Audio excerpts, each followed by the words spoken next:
So something occurred to me as I was doing one of the previous videos about changing the case over for the Xeon. That $300 case, or the $300 build that is now in an orange and black case, because it was more or less a themed type build based on some of my playing of No Man's Sky and always finding orange ships. It's an orange trim, orange fan, stuff like that. But I put a GTX 1660 in it. Now this card, and you're thinking, so? But this card has actually been sitting on my shelf back there going, pick me, every time I try to do a build, sort of like Horseshack and Welcome Back Kotter. Some of you guys are going to have to Google that. Today we're going to look at it and we're going to compare it to something maybe a little bit newer. And you're thinking, that's a disaster waiting to happen.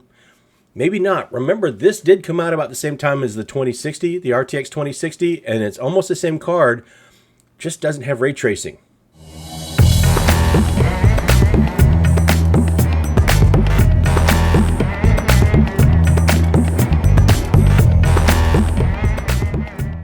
So this card was released around the same time as the 2060, RTX 2060, and this and the GTX 1650 and the Super variants and the TI variants and all that stuff have been pretty popular, but they were always maybe a little bit pricier. Well, one big advantage this card has now is not it's come down in price on the used market. They've just stopped manufacturing this card. I didn't know about that until recently. They have just recently stopped manufacturing this card, but so far, NVidia is going to be supporting this card for a while now. After all, you can't just stop manufacturing it and then all of a sudden cut off your support.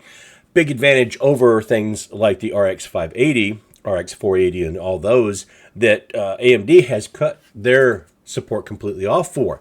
So while those 8 gig cards might have more VRAM than this only has 6. This is still something that punches sometimes a little bit over its weight.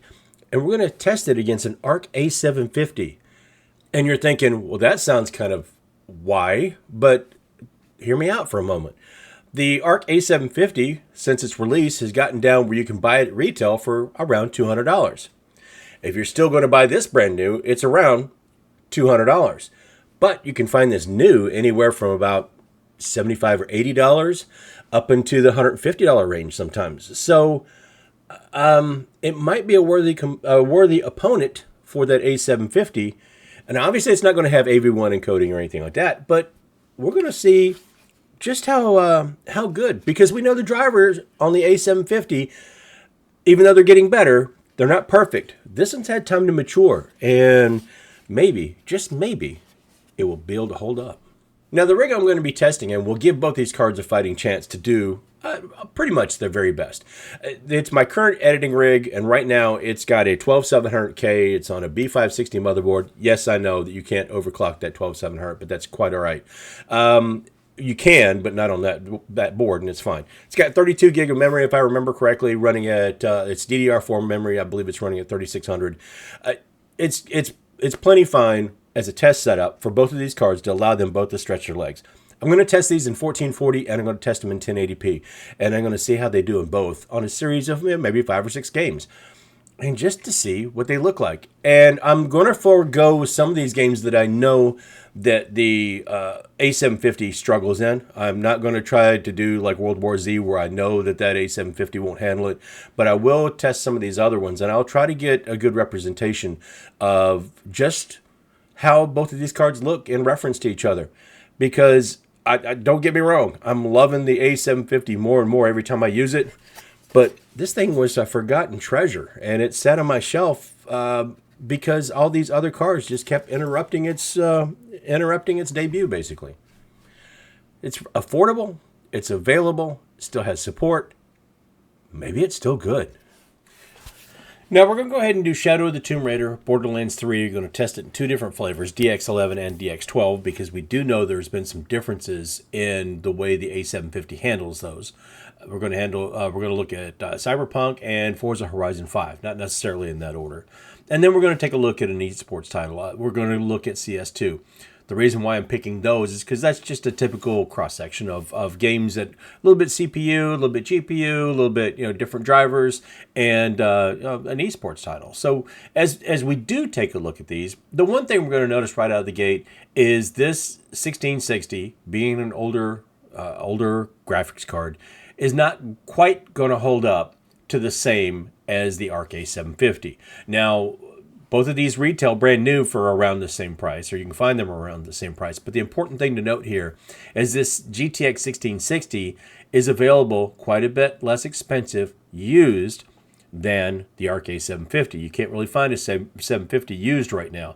You can, but they're gently used or whatever and still in really good shape. They're not that old, and they're holding their value. As I'm not going to say holding their value, I'm going to say holding the retail value, because the retail prices come down, but it's coming down to around what the used market is. As we look at Borderlands 3, now this is a part where DX11 does look pretty good for the GTX 1660. So there's some hope here, right? The GTX 1660 has some good drivers, has some good support. Borderlands 3 works really well in DX11.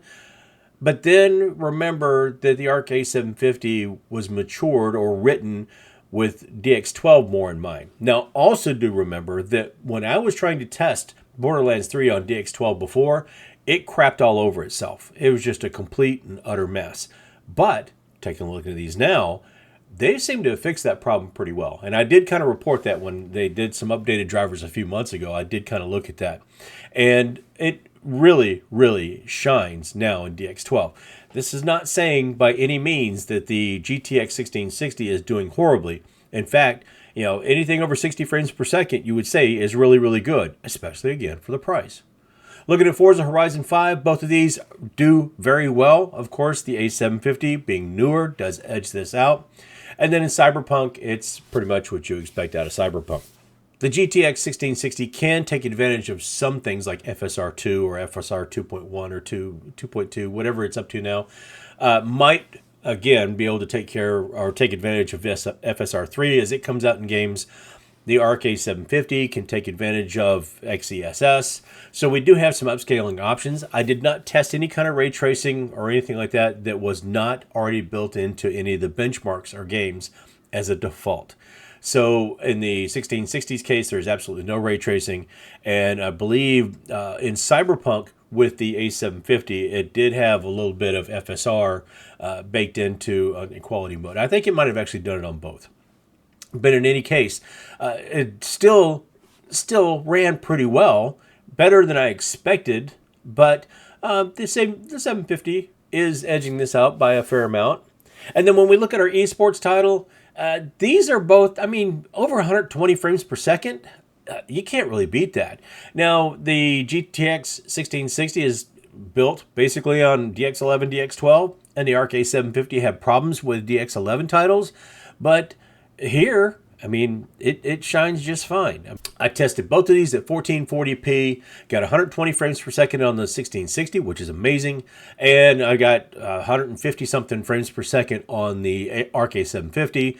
Both of those at 1440p high. So I cannot really be upset or complain or anything whatsoever because these both did great, and I'm more than happy with the performance of either one. So what are my thoughts? Is the GTX 1660 dead in 2024?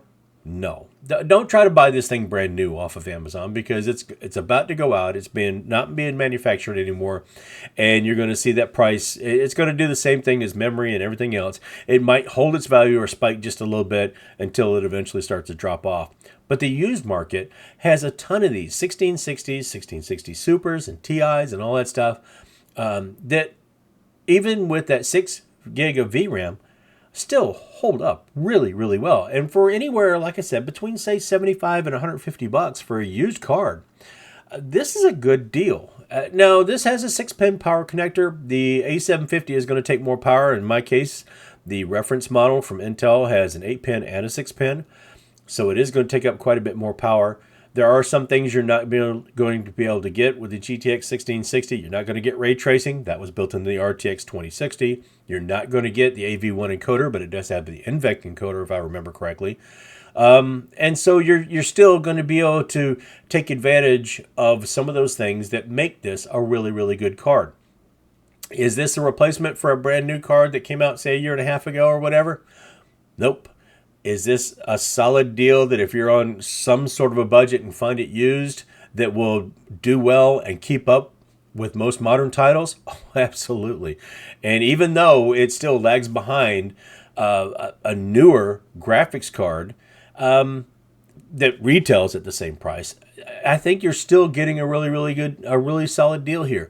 60 frames per second in 1080p and 1440p in a lot of cases is nothing to sneeze at. It does very well and it keeps up. And I think even though there's some harder titles that I probably could test with this, like The Last of Us and stuff like that, I think still we would find a setting where we could get at least console type experience, where we'd be able to get 30 frames per second or better in a lot of these titles and be just as happy.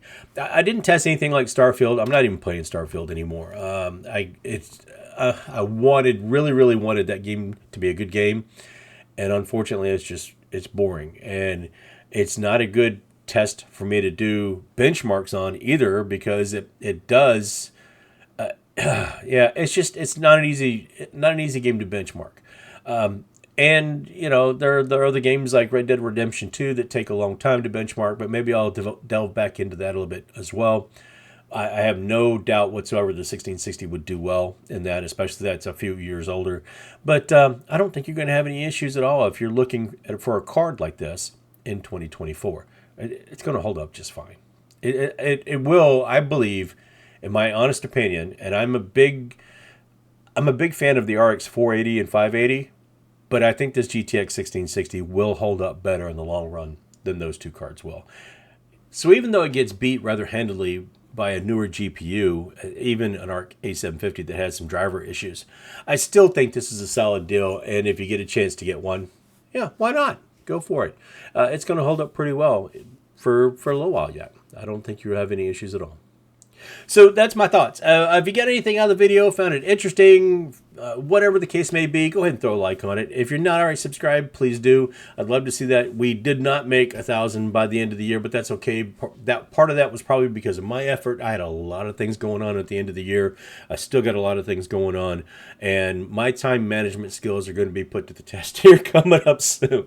In any case, though, do like, subscribe, all that good stuff. Don't forget to hit me up on all the other socials. And if you don't do anything else, of course, I'm just going to ask you to do one favor, and that's just be good to each other. Be kind. Smile, wave, hold the door open. It doesn't cost anything to be kind, and we need everybody just to be a little nicer, you know. Don't be quite as mean, or something, whatever. I don't know. Just everybody just try to be just a little bit nicer. Well, just one kind thing, okay? That's all I got. I still have things like the Chromebox I got to play with. That has taken a sideways turn, and dealing with an AM3 Plus FX chip. I did get the CPU. Motherboard is bad, so that's going to have to take a different turn. But hey, we still got other things to work on. So until I get myself into something I got no business getting into, I'll see you later.